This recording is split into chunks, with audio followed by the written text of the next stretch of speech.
Do you know that not all endocrinologists do their thyroid ultrasounds? I do thyroid ultrasounds because it's really important to me to see the visual nature of what a thyroid and the thyroid nodules in our cases mostly look like. And to me, that's a very important component. I'm a visual person in terms of how I learn. And so I need to learn about the thyroid from that perspective. Now, when I look at an ultrasound, I'm looking first in a general way. I look at the tissues around the thyroid. I look at the vessels. I look at the lymph nodes. I look at the muscles. I look at all the aspects of the thyroid and the thyroid area. And then once I do that, I then move to looking at each individual lobe of the thyroid. I look from the top part of the lobe to the bottom of the lobe. I scan through that. I do that from one dimension. We call it the transverse dimension from top to bottom. And then I go in the sagittal or long dimension from side to side. And I do each one of the lobes of the thyroid and I make measurements of those particular areas. So those are the preliminary aspects of it. And then if there's nodules or abnormalities within the thyroid,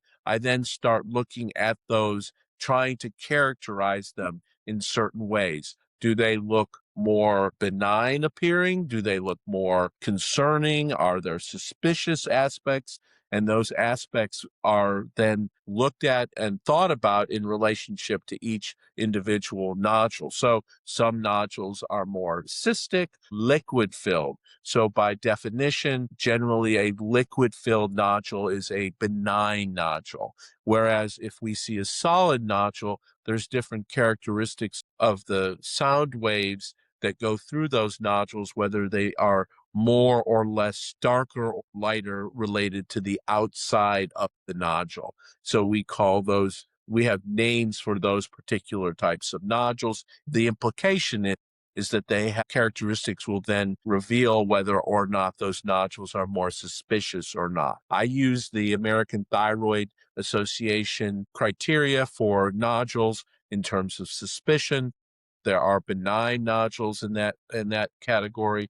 Those are cystic nodules or spongiform nodules, and then they go from from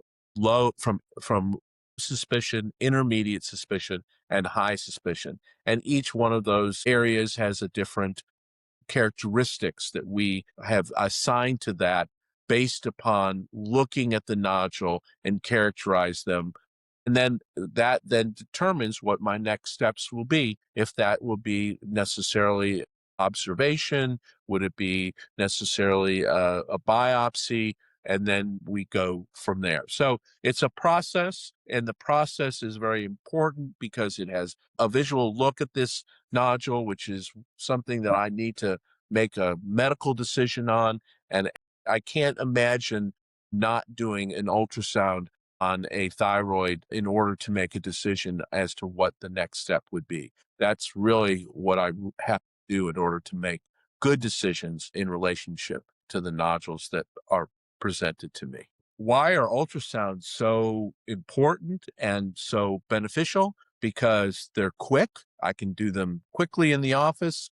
I can do them simply. They're painless. There's no radiation associated, and we can get a lot of information in a relatively short period of time that will lead us to hopefully the right decision making as far as what our next steps are